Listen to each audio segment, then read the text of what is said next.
moi j'ai envie de dire, parlons Star Wars.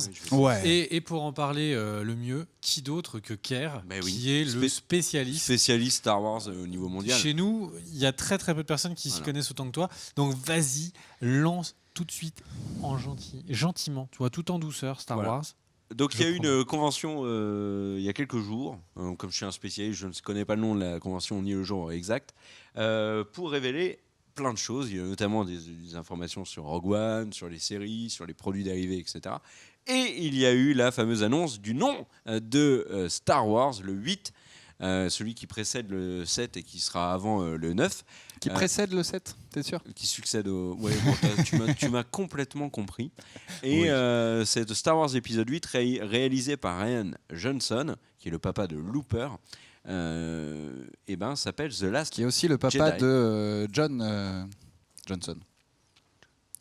C'est son fils. Il s'appelle pas Johnson. J'ai complètement foiré ma blague. Du coup, s'il te plaît, enchaîne. Voilà. Sinon, on va encore finir sur Malaise TV. Donc, s'il te plaît, enchaîne. Ta blague était magique, Johnson. Allez, bien. Donc voilà. Donc la Star Wars. Faut que tu répondes. Johnson. Eh bien. Allez, faut que t'enchaînes. Star Wars épisode 8, ça va, The Last Jedi. Et si vous ne réfléchissez pas plus de 3 secondes, eh ben vous allez probablement vous faire la même remarque que moi-même et finir par un tweet sans grand intérêt où je dis mais attendez, ça s'appelle Le Dernier Jedi. Donc ça veut dire quoi ? Que Luke il est mort dans le film, que Rey n'est pas une Jedi, que Luke n'est plus un Jedi, que Rey ne va pas être un Jedi. Moi, je me suis sauf dit qu'en fait, on m'a fait la remarque que Jedi n'avait pas de s'accorde pluriel. pas. Exactement. Voilà, donc le film, alors par contre là où c'est vraiment intéressant, c'est qu'il y a des informations qui ont fuité aujourd'hui et la traduction du titre en français est en préparation. Elle n'est pas encore connue. Le titre français n'est pas encore connu. Traducteur est chaud. On pourrait. Je réfléchis, je reviens dans une semaine. Mais non, mais par contre, si dans la version américaine, ça s'appelle The Last Jedi et que c'est au singulier, on peut pas le deviner en voyant le titre. Mais le Jedi n'est pas un mot français. Mais non, mais pour mais peu importe. Si ils traduisent en français que ça s'appelle Star Wars épisode 8, le dernier Jedi. Là, par contre, il y a une énorme info qui est balancée pour toute la planète. Moi, bizarrement, c'est pas ça qui m'a intrigué dans ce titre. Et j'ai vu d'ailleurs des gens dans le chat en faire la remarque. Moi, ce qui m'a le plus intrigué, c'est la couleur rouge choisie. Alors, j'ai du coup élaboré quelques petites théories qui, je pense, sont complètement pourries. Alors, d'abord, il n'y avait plus que le feutre rouge qui fonctionnait. Déjà, première chose. Le deuxième, c'était un clin d'œil à Stranger Things. Voilà. L'autre, c'est le graphiste et daltonien. Il voulait vraiment mettre du jaune et voilà, il s'est planté. Monégasque. Est-ce que, et c'est d'ailleurs quelqu'un sur Twitter qui est venu nous dire ça, je trouve ça pas déconnant, qui Moi, nous je l'ai propose... bloqué direct. J'ai pas lu son tweet, j'ai direct bloqué. Non, je déconne. Et désolé, du coup, j'ai oublié ton pseudo, mais sur Twitter, elle est venue nous voir en nous disant, est-ce que ça ne voudrait pas dire que il change et Rey va devenir une méchante et Kylo Ren va devenir le gentil Jedi. On sait d'ailleurs que l'épisode 8 est censé, si je dis pas de bêtises, être beaucoup plus centré sur Kylo Ren. C'est ce que j'ai lu un peu à droite à gauche, que épisode 8 devrait être centré beaucoup plus sur Kylo Ren. Peut-être qu'il a raison. Peut-être qu'il a raison, exactement. Voilà, donc voilà l'idée. Et ou sinon, est-ce qu'il nous ferait pas décéder notre petit Luke ?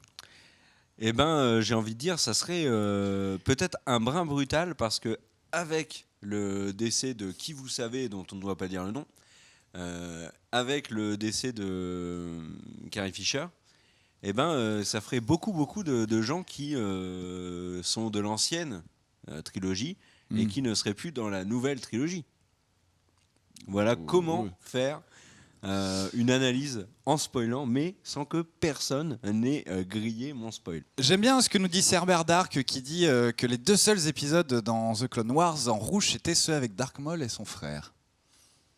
Mystère et boule de gomme. Si on fait un petit... alors du coup, je vais vous faire ma news. J'avais fait volontairement une news hyper réduite pour le début. Mais du coup, faisons un point sur ce qu'on sait sur Star Wars épisode 8. Donc, comme vous l'avez dit, The Last Jedi. Le Jedi, attention, ça peut être singulier pluriel. J'ai une blague, je peux la faire ? Bien sûr. Je viens d'apprendre donc, que Dark Maul avait un frère. Mais donc, quand il y a un des frères de la famille des Maul qui est tout seul, c'est la demi-molle. J'en étais sûr. Je la sentais venir, la demi-molle. Ok, et donc du coup, on enchaîne. Tu es aussi rouge que le titre, en tout cas. Et c'est même pas étalonné. Et la réalité est pire que ce qu'on voit à l'image. J'ai juste à dire. Enfin bref. Donc, alors l'idée c'était de se faire un petit point sur qu'est-ce qu'on en sait à l'heure actuelle et quelles sont les sources, quelles sont les théories pour ce prochain Star Wars. Alors, je vais essayer de vous sortir les sources. Malheureusement, toutes les rumeurs sur Internet, j'ai pas réussi à pister vraiment d'où ça sortait. Là. Je m'occupe de lui, t'inquiète. Ok. Là, visiblement, une des leaks, alors leak ou rumeur, en fait, on ne sait jamais, vu qu'autour des Star Wars, ils font exprès de leaker des fausses infos.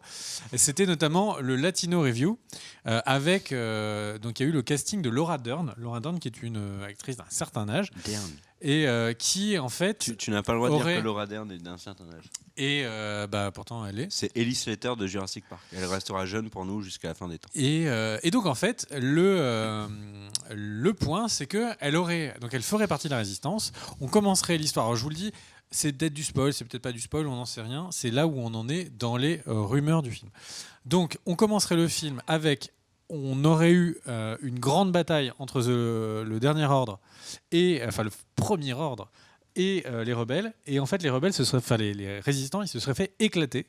Il resterait très très peu de résistants, et donc ils ne se feraient plus appeler les résistants, mais les rebelles, vu qu'ils seraient devenus minoritaires. On commencerait déjà avec cet état de fait, et on serait à bord d'un des vaisseaux amiraux qui est commandé par Laura Dern, qui est visiblement quelqu'un de complètement paranoïaque et qui du coup s'est entouré d'énormément d'androïdes pour gérer le vaisseau. Donc il y a quelques rebelles, beaucoup d'androïdes pour gérer cette flotte. Poe Dameron est en complet désaccord avec Laura Dern. On ne sait pas pourquoi, on ne sait pas comment. Tu peux me rappeler qui est Poe Dameron ? Je sais même plus. Poe Dameron, c'est le Oscar Isaac. Ok, d'accord. Et oui, Poe.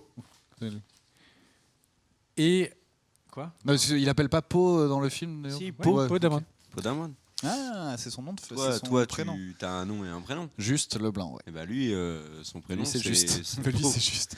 Pardon, vas-y, Bigby. Et donc, du coup, le petit Poe Dameron, en fait, devrait reprendre le pouvoir dans le vaisseau parce qu'il s'opposerait à Laura Dern. Est-ce que c'est vrai ? Est-ce que c'est faux ? Point d'interrogation. C'est une rumeur qui a été sortie par le Latino Review, qui sur tous les films de super-héros a sorti des choses où il y avait, je vais pas dire 50-50, j'ai pas de stats, mais qui a sorti pas mal d'infos qui sont avérées justes et pas mal d'infos qui sont avérées fausses. Le deuxième point, c'est autour des visions de Rey. En fait, le makingstarwars.net, donc qui est un site spécialisé sur Star Wars qui essaye d'avoir énormément d'informations sur les tournages notamment, a dit que, en fait, visiblement, une des informations importantes que nous n'aurions pas compris public sur le premier film, enfin le 7e film, c'est qu'en fait la vision de Rey, elle est à la fois sur le passé, mais également sur le futur.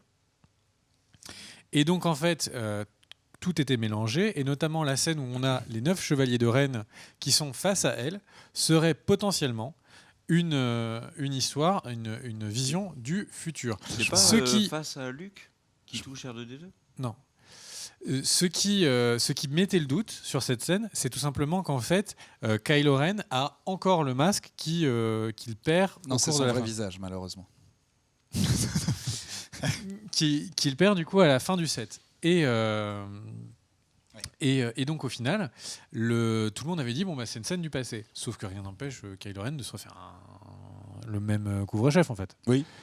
Donc potentiellement cette scène où on a Rey qui affronte les 9 chevaliers de Rennes sous la pluie, il y avait, alors pour ceux qui l'ont pas vu, il y a un petit château au fin fond qui, lors des éclairs, apparaît vraiment en image quasi subliminale, mais de manière assez marquée.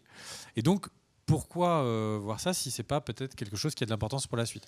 Donc ça, c'est le makingstarwars.net qui travaille beaucoup sur le fait qu'en fait on aurait vu des visions du futur. Et ce qui est assez intéressant, parce que qui est le réalisateur ? Rian Johnson. Qui a réalisé Looper. Qui était un film sur Bruce Willis. Ça, c'était l'acteur.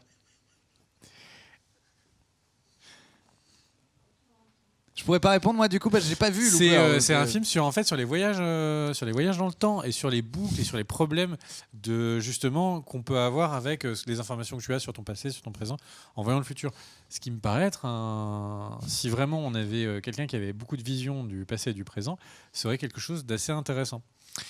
Voilà. Ensuite, il y a des photos de tournage qui sont sorties avec notamment l'acteur de Kylo Ren qui a été vu à plusieurs reprises sur le tournage de la planète Dactu.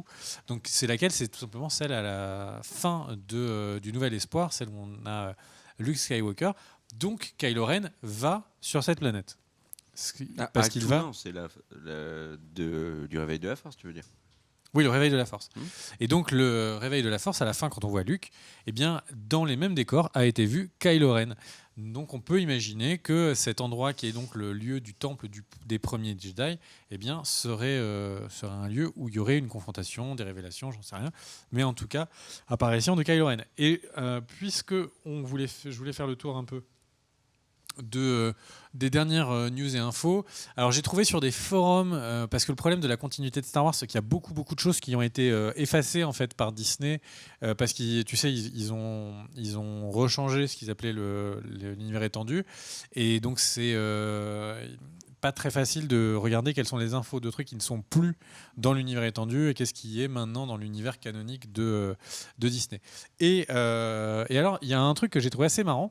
Palpatine, donc ce qui serait canonique, c'est que Palpatine aurait donc annoncé avant de mourir, enfin dans les mois avant de sa mort, que Jakku était un endroit hyper stratégique, qu'il voyait qu'il y aurait des événements extrêmement importants à Jakku, et notamment parce qu'il y avait une des bases secrètes les plus importantes de l'Empire sur Jakku. C'est également un lieu qui est très important parce que Jakku, c'est la planète où on découvre... Tu sais où elle est toute seule. Ouais. Et en fait, c'est également la planète sur laquelle il y a eu le combat final entre la Résistance et l'Empire.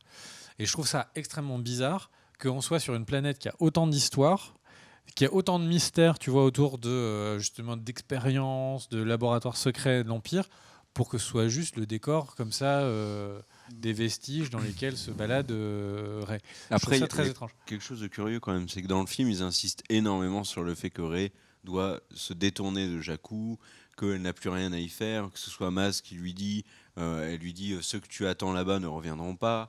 Finn lui dit à plusieurs reprises mais c'est aucun intérêt que tu restes là-bas, etc. Donc, et puis si on revenait sur Jakku, pourquoi avoir tué tu sais, le gros là qui essaye de voler BB-8? Parce que l'important, c'est pas le gros. L'important, c'est de savoir. Ça aurait fait justement de vraiment, revoir sur Jakku.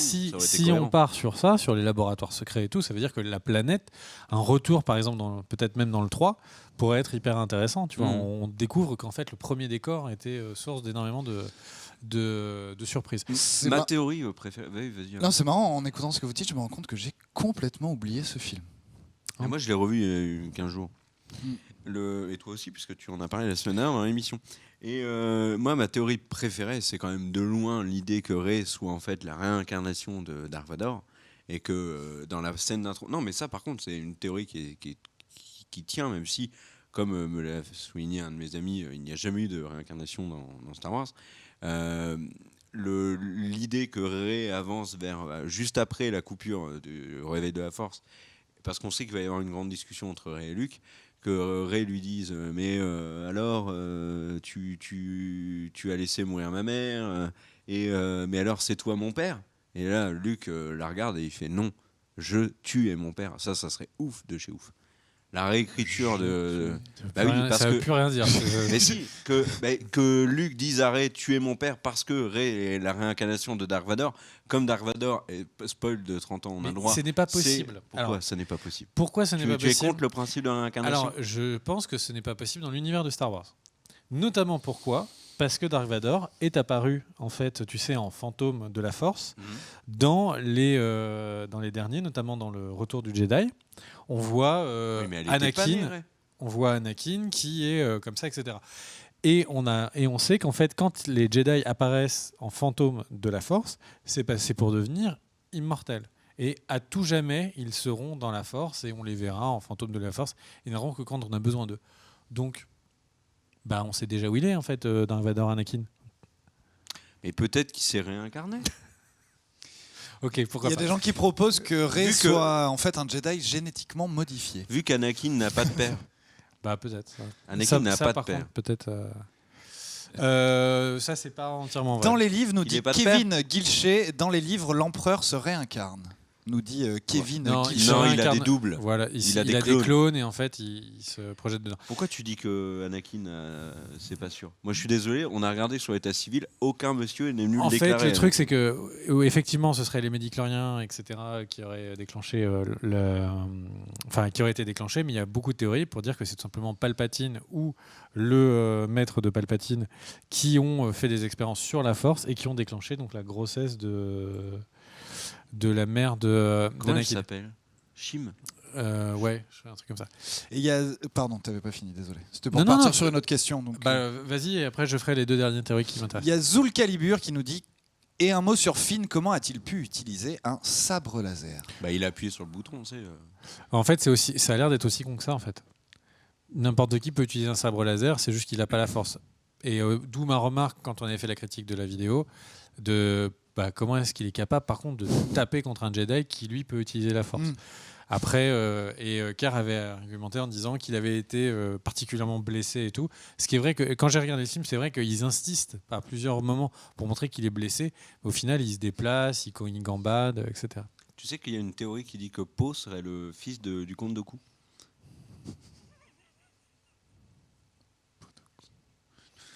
Coupeau. Je l'ai pas, là, de suite, tout de suite, je ne l'ai pas. Non, mais je vais pas arriver à la faire, donc enchaîner.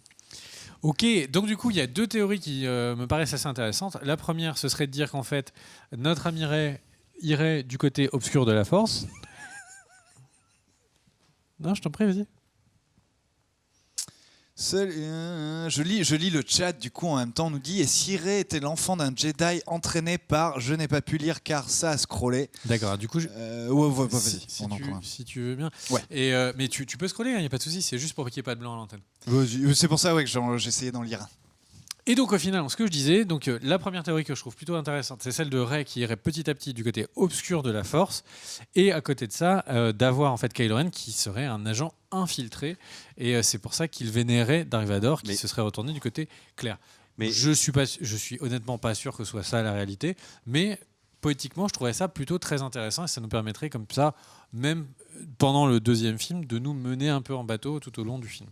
Le problème avec Kylo Ren, et j'y ai beaucoup pensé en le revoyant là il y a 15 jours, c'est que oui, il y a cette idée qu'en fait c'est un agent infiltré, ce qui expliquerait la scène avec Han Solo. Très clairement, il y a une double lecture de la scène de Han Solo.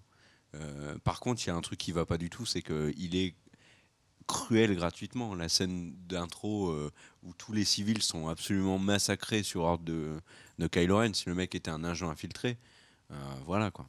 Ouais, enfin, là je te rejoins pas parce qu'on en a vu plein d'histoires où les agents infiltrés commencent à eux aussi un peu péter des câbles et à devenir très cruels malgré. Et il peut y avoir, ça fait peut-être tellement de temps qu'il est infiltré que cette dualité qu'on a vue, parce qu'on l'a senti dans le film que Kylo Ren est un peu tiraillé entre le côté obscur et la lumière. Et est-ce que c'est pas à cause de ça justement ?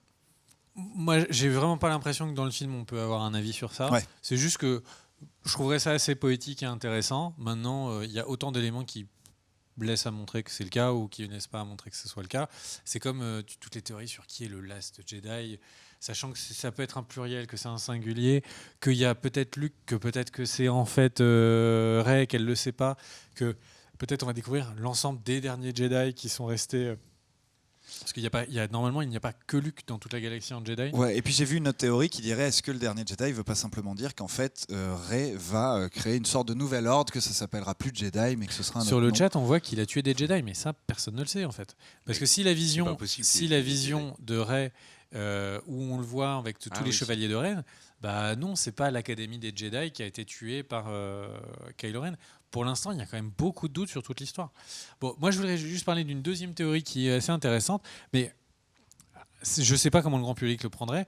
Les livres de Star Wars avaient beaucoup travaillé sur le concept du Jedi gris, c'est-à-dire d'un Jedi qui serait gardé le parfait équilibre entre les Jedi pur blanc et le Jedi noir, qui serait embrassé les deux côtés de son humanité. Comme Gandalf.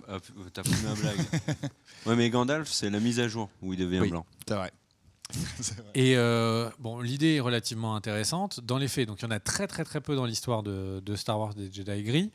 Et c'est vrai que ça expliquerait plein de trucs. Enfin, pourquoi est-ce que Luke, il n'est pas parti sauver tout le monde, tu vois, comme un chevalier blanc. Pourquoi il serait reparti sur les terres du premier temple des Jedi? Pourquoi est-ce... Enfin, il y a pas mal de trucs qui pourraient trouver un sens sur le fait que Luke a essayé d'embrasser les deux côtés de la force. Et ça amènerait peut-être des discussions intéressantes sur le fait que savoir utiliser sa colère, mais de la bonne manière, ça peut parfois être une source. Après, dans un film qui est aussi noir et blanc que les films de Disney, enfin les Star Wars de Disney, je sais pas à quel point ça peut fonctionner, mais en tout cas, c'est des théories ou c'est des points qui sont relevés sur des petits éléments dans les tournages, tu vois, des photos un peu volées. Tout ça, c'est des petits éléments que je trouve intéressants. Après, dans les faits, j'ai fait vraiment pas mal de recherches. Dire tout de suite maintenant quelle va être l'histoire du 8, à moins que le leak dont je vous ai parlé du Latino Review ou le leak de Making Star Wars.net. J'ai parlé avec la réincarnation, c'est un leak qui a fait énormément tourné sur Reddit, qui a été bloqué sur Reddit sur demande de Disney, etc. Donc au final, voilà, c'est juste histoire de faire un point. Le film, il n'arrive pas tout de suite, il arrive dans 320 jours. 320 jours, ouais. C'est vrai ? Ouais, j'ai un timer dans 320 jours, donc on a largement le temps. En tout cas, ce qui est sûr, c'est que j'ai hyper hâte de voir le film, mais vraiment hyper hâte de voir le film. Et ça m'a fait plaisir comme ça de me rejeter dans. J'ai une appli de compte à rebours, donc je dois payer une facture dans 6 jours et maximum. Et Star Wars 8, c'est dans 324 jours. Et The Walking Dead, c'est dans 19 jours. Déjà ? Yes. Putain, c'est passé vite. Yes. Oh, faudra s'y remettre. Du coup, je me suis remis, j'ai recommencé les comics du début pour être bien vraiment au taquet. J'ai acheté Preacher. Que je n'ai pas encore lu. En tout cas, merci d'avoir regardé la partie news. On va envoyer une petite boucle d'intro et on passe au Qu'est-ce que t'as vu, si je ne me trompe pas ? Tout à fait, tu ne te trompes pas. À tout de suite. Let's go!